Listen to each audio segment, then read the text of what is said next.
Feel the waves cut through me, hypnotized by the sounds I'm breathing in. Hold tight, chemicals collide. Hold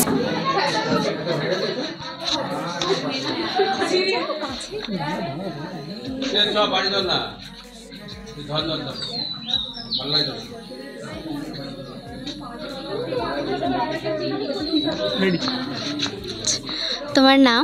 কোয়েল মণ্ডল। কোয়েল, খুব সুন্দর এঁকেছো। তুমি কত বছর ধরে আঁকা শিখছো? প্রায় 12-13 বছর হয়ে গেল। 12-13 বছর। এখন বয়স কত? 17+। 17। কোয়েল, আজকে যে তুমি কৃষ্ণের যে থিমটা তুমি করেছো, এটা কি পুরোটাই তোমার নিজের ভাবনায়? স্যার দিয়েছিলেন, বলেছিলেন এরকম করতে, স্যার দিয়ে দিয়েছিলেন ক্লাসে, সেটাই এখানে এসে করেছি। বাড়িতে প্র্যাকটিস করা হয়নি, এটা এখানে এসে একবারে করেছি। একদম ইনস্ট্যান্ট 9টা নাগাদ এসেছো। এই যে তুমি এতক্ষণ থাকলে, তোমার এক্সপিরিয়েন্সটা, আঁকতে গেলে তো ধৈর্যের দরকার হয়, আজকে সেটা প্রমাণ হলো এতক্ষণ ধরে আঁকলে। তোমার এক্সপিরিয়েন্সটা? আমার খুবই ভালো লেগেছে। আজ সকালবেলা যে তুমি এলে, এসে থেকে এত থাকলে, তোমার কষ্ট হচ্ছিল? না না, কষ্ট হয়নি। আঁকতে গেলে তো ধৈর্য লাগবে একটু, পুরোটা কমপ্লিট করতে গেলে। এটা আমাদের আবার এক্সিবিশনে দেওয়া হবে আঁকাটা। 5 তারিখে এক্সিবিশন আছে, এই আঁকাটাই স্যার আজকে নিয়ে যাবেন। এক্সিবিশন আছে তাই তো? আচ্ছা, কোথায় আছে এক্সিবিশন? কলকাতায়। কর্মকার। অঙ্কিতা, কত বছর ধরে আঁকছো? প্রায় মোটামুটি 10 বছর হবে। খুব সুন্দর এঁকেছো আজকে। বাড়িতে কতক্ষণ প্র্যাকটিস করা হয়? প্র্যাকটিস করা বলতে পড়াশোনা থাকে মোটামুটি ডেলি নয়, তাও মাঝে মাঝে করা হয়। আঁকার কাজ থাকে, ক্লাসে করি। আমাদের স্যার গাইড করেছে, আগে বলে দিয়েছিল এই আঁকাগুলো করতে। এমনি প্র্যাকটিস নয়, এখানে এসে একবারে পুরোটা। স্যারদের থেকে তুমি ঠিক কী শিখতে করতে হয় আর কি, কোন কালারটা কোনখানে দিলে ভালো হয়, তারপরে কীরকমভাবে ক্যানভাসে রং করতে হয়, কোথায় সেই কালার মিক্সিংয়ের এগুলো আঁকার পদ্ধতিগুলো আমরা সব জেনেছি আজকে। আচ্ছা, তুমি যে এই যে ব্যাকগ্রাউন্ডে যে কালারটা দিয়ে করা ওঠা এবার আচ্ছা, খুব সুন্দর হয়েছে তোমার। ঘন্টা বলতে আমরা মোটামুটি আঁকাটা এখানে বসে করে চালু করেছি, আর এই ফিনিশ হলো অনেকক্ষণ।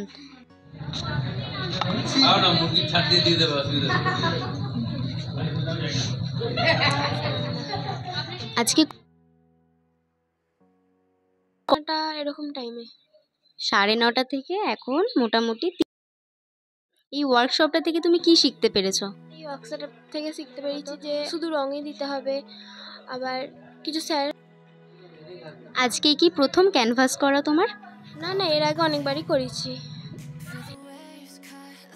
এই যে ওয়ার্কশপটা ছাড়া তুমি আর কি কি ওয়ার্কশপ বা এক্সিবিশন বা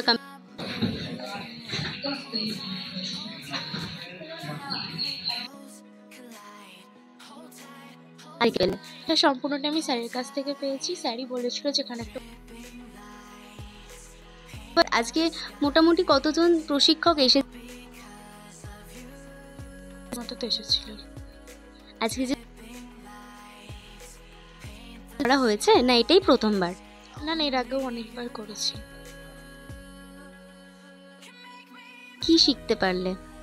বিভিন্ন ধরনের কালার মিক্সিং, কতটা কিরকম কালার দিতে হবে, ক্যানভাসের উপর জল সেরকমভাবে স্যারেরা দিতে বারণ করেছিল। কালারটা হালকা। কটায় এসেছো তুমি? 9টা 9:30 এরকম হবে। 9টা। ক্যানভাসের মাধ্যম দিয়ে তোমার কেমন লাগছে? তোমার এক্সপিরিয়েন্সটা? বিরক্তি লাগছে কি? আজকে অনেকটা ঠান্ডাই রয়েছে, তাও গরমকাল। তো বাড়িতে প্র্যাকটিস করা হয়? হয়। নিয়মিত করো? ইন ফিউচার আঁকা নিয়ে এগোতে চাও? ইচ্ছা তো আছে এগোনোর, দেখা যাক। তোমার এখন কোন ক্লাস?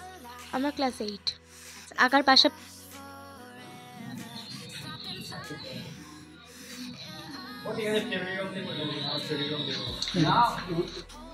অহনা কত বছর ধরে আঁকা শিখছো? 3-4 বছর ধরে। আজকে যে ক্যানভাস ওয়ার্কশপটা হলো, তা এটাতে প্রথম ক্যানভাস করা, তাই তো? ক্যানভাসে আঁকা এটা প্রথম? এর আগেও দুবার করেছি। দুবার ক্যানভাসে এঁকেছো তাই তো? সেটা কি স্যারের ওখানে? হ্যাঁ, আচ্ছা, আজকে যে ক্যানভাসের ওয়ার্কশপটা হলো, এটা তোমার এক্সপিরিয়েন্সটা কেমন? এতে খুবই ভালো লাগলো। আজকে অনেক স্যাররা এসেছিলেন? হ্যাঁ, কি কি শিখতে পারলে স্যারদের থেকে? এই পেন্টিংটা শিখতে পারলাম, আর এই কতটা রং কি থাকে সব শিখলাম। কতটা রং দিতে হবে তাই তো? আজকে যে তুমি এই গণেশটা এঁকেছো, এটা কি বলে দেওয়া হয়েছিল, কোনো থিম দিয়ে দেওয়া হয়েছিল যে আঁকতে হবে, এই গণেশটা আঁকতে হবে বা কিছু? না পুরোটা এখানে এসে তুমি করেছো? কি প্যাস্টেল ওয়াটার কালার কমপ্লিট হয়ে গেছে? হ্যাঁ, কত বছর ধরে আঁকা শিখছো?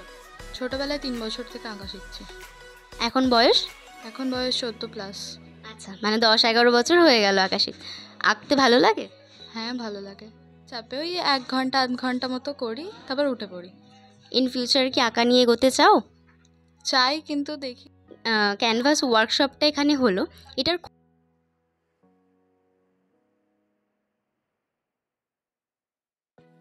শিল্পী শিক্ষা পর্ষদের পরিচয়টা। নমস্কার, আমি শশীকান্ত কোলে, শিল্পী শিক্ষা পর্ষদের মেন কর্ণধার। শিল্পী শিক্ষা পর্ষদ কোনো একটা পরীক্ষা সংস্থাকারী কেন্দ্র নয়। এইটি একটা শিল্পকে উন্নয়নের ক্ষেত্রে মিলে ধরার জন্য ক্ষুদে শিল্পীদের নিয়ে একটা শিল্প সংস্থা গড়ে তোলার একটা প্রয়াস। এখানে আমরা করে থাকি বছরের বিভিন্ন সময়েতে ওয়ার্কশপ, এক্সিবিশান, কম্পিটিশান। আপনারা যে আজকে এসছেন ক্যানভাস থেকেন, আমাদের আজকে ক্যানভাস ড্রয়িংই আছে আমাদের এখানে। এই ক্যানভাস ড্রয়িংটি আমরা প্রতি বছরই করে থাকি মে মাসের 1 তারিখে। বিভিন্ন স্থানে বিভিন্ন জায়গায় প্রকৃতির মাঝে বসিয়ে বাচ্চাদের কীভাবে আঁকা করানো যায় বা এই ক্যানভাস ড্রয়িংটা কতটা মূল্যবান সেটা আমরা আস্তে আস্তে। নমস্কার, আমি শশীকান্ত কোলে, শিল্পী শিক্ষা পর্ষদের মেন কর্ণধার। শিল্পী শিক্ষা পর্ষদ কোনো একটা পরীক্ষা সংস্থাকারী কেন্দ্র নয়। এইটি একটা শিল্পকে উন্নয়নের ক্ষেত্রে মিলে ধরার জন্য ক্ষুদে শিল্পীদের নিয়ে একটা শিল্প সংস্থা গড়ে তোলার একটা প্রয়াস। এখানে আমরা করে থাকি বছরের বিভিন্ন সময়েতে ওয়ার্কশপ, এক্সিবিশান, কম্পিটিশান। আপনারা যে আজকে এসছেন ক্যানভাস থেকেন, আমাদের আজকে ক্যানভাস ড্রয়িংই আছে আমাদের এখানে। এই ক্যানভাস ড্রয়িংটি আমরা প্রতি বছরই করে থাকি মে মাসের 1 তারিখে। বিভিন্ন স্থানে বিভিন্ন জায়গায় প্রকৃতির মাঝে বসিয়ে বাচ্চাদের কীভাবে আঁকা করানো যায় বা এই ক্যানভাস ড্রয়িংটা কতটা মূল্যবান সেটা আমরা আস্তে আস্তে নিজেরা ক্ষুদে শিল্পীদের বুঝতে শেখাই। আগামী দিনে আমাদের এই শিল্প সংস্থাকে আরও এগিয়ে নিয়ে যাওয়ার জন্য সমস্ত প্রান্তের শিক্ষক শিক্ষিকাদের বলতে চাই যে আপনারা আসুন আমাদের এই শিল্পী শিক্ষায় এসে যোগদান দিন এবং এই জায়গাতে এসে আপনারা দেখুন যে বাচ্চারা কতটা শিখতে পারছে। এছাড়াও আমি বলবো এই শিল্পী শিক্ষা পর্ষদ এমন একটি জায়গা যেখানে শুধু শিক্ষক বা ক্ষুদে শিল্পীরাই শিখছে তা নয়, তার সঙ্গে সে গার্জেনরাও দেখছে। তারাও যে কীভাবে যে একটা শিল্পকে গড়ে তুলতে হয়, ছোট ছোট শিল্পকে গড়ে তুলতে হয়, ক্যানভাসের মাধ্যমে ফুটিয়ে তুলতে হয়, তারাও নিজেরা চাক্ষুষ দেখতে পাচ্ছে। এটা সবচেয়ে বড় পাওনা। আমরা কম্পিটিশান বা শিল্পী শিক্ষা পর্ষদের সারা বছরের কি কি পরিকল্পনা থাকে? ওপেনভাবেই করি। অতএব আমি আর একটা কথা বলবো যে এই শিল্পী শিক্ষা পর্ষদের মাধ্যমে আগামী দিনে ছেলে মেয়েদের ভবিষ্যৎ লুকিয়ে আছে। অতএব এই শিল্পী শিক্ষা পর্ষদে যদি আপনারা আসেন, ওয়ার্কশপ, এক্সিবিশান এই সমস্ত কোনো করান, কম্পিটিশান, আগামী দিনে ছেলে মেয়েদের আরও উন্নত পথ এগিয়ে নিয়ে যাবে, এইটুকুনি বলবো। হ্যাঁ, ছাত্রছাত্রীর কাছে এক্সিবিশান এবং ওয়ার্কশপের প্রয়োজনীয়তা হচ্ছে এটাই যে ওয়ার্কশপ মানে হচ্ছে কোনো কম্পিটিশান নয়, বা নিজের মধ্যে যেই জিনিসটা আছে সেইটাকে ক্যানভাসের মাধ্যমে ফুটিয়ে তোলা বা রং তুলির মাধ্যমে কোনোভাবে ফুটিয়ে তোলা, এইটাই হচ্ছে আমাদের মূল লক্ষ্য। অতএব এক্সিবিশন আর ওয়ার্কশপ একে একে অঙ্গাঙ্গিভাবে জড়িত। এই ওয়ার্কশপেতেই যে আঁকাগুলো তৈরি হয়, সেই আঁকাগুলি আমাদের পরবর্তীকালে এক্সিবিশনে যায়। কলকাতার আইসিসিআরে আমাদের এক্সিবিশন চলছে 5, 6, 7, ঠিক আছে। এই আঁকাগুলো যাবে, কিছু আঁকা এখান থেকে সিলেক্টেড আঁকা। অতএব এক্সিবিশন হচ্ছে আমরা মানুষের কাছে তুলে ধরা আঁকাটাকে, যে আমরা কতটা আঁকতে পারছি বা কী ভুল কী ঠিক তারা সাধারণ মানুষ বিচার করতে পারবে। এই জন্য এক্সিবিশনের প্রয়োজনীয়তা আছে। এক্সিবিশন থেকে অনেক সময় আঁকা বিক্রি হয়, অনেক সময় শিল্পী তাতে একটু মনে খুশি হয়, বা সেই শিল্পীর একটা আর্নিংয়ের জায়গা থাকে এক্সিবিশন, ঠিক আছে। আর ওয়ার্কশপ হচ্ছে শিশু শিল্পীদের শিক্ষার জায়গা। অতএব এই ওয়ার্কশপটা এমনই একটা জিনিস যে ওয়ার্কশপ করালে আগামী দিনে বাচ্চাদের ভবিষ্যতের দিকে তাকিয়ে বলবো আমি যে আরও উন্নত হবে বাচ্চারা, বা আরও তাদের যে না দেখে আঁকার যে একটা প্রয়াস, বা তাদের মধ্যে যে মনের রঙটাকে ক্যানভাসের মধ্যে ফুটিয়ে তোলা, এটা তাদের মধ্যে আস্তে আস্তে বিকশিত হবে, এটাই বলবো। আমাদের শিল্পী শিক্ষা পর্ষদের পক্ষ থেকে সারা বছরের কিছু প্রোগ্রাম থাকে, যেগুলির মধ্যে মে মাসের 1 তারিখে আমাদের থাকে summer art camp, canvas painting workshop এর মধ্যে করানো হয়। বাইরে থেকে নানান টিচার আসে, ছাত্রছাত্রীদের কাজগুলি করানো হয়।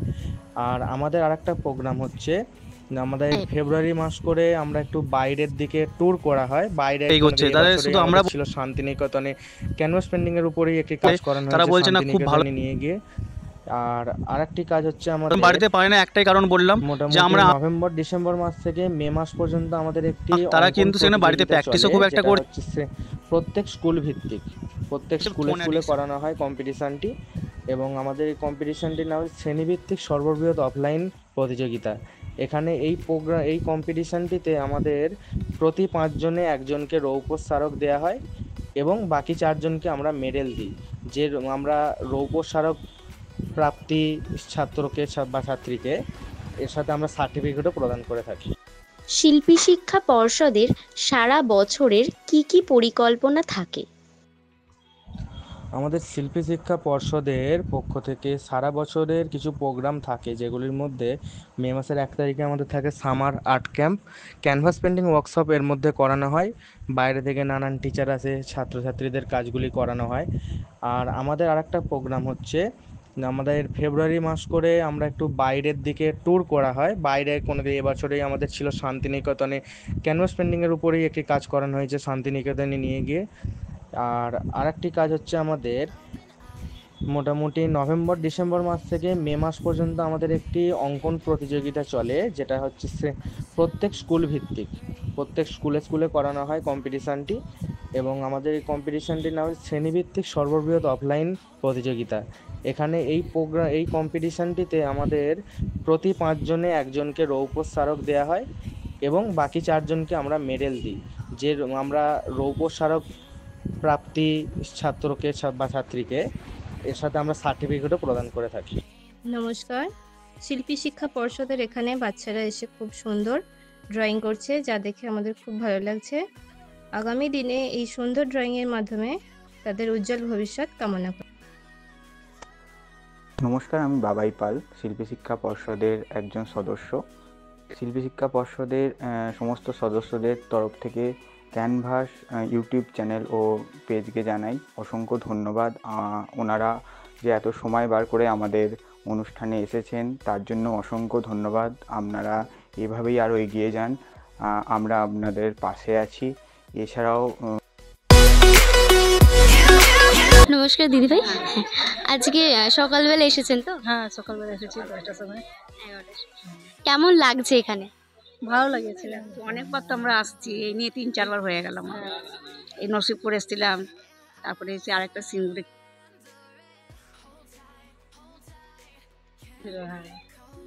ভালো ছিল। আজকে যে ক্যানভাসের উপর যে ওয়ার্কশপটা হলো, হ্যাঁ, বাচ্চারা কি শিখতে পারলো?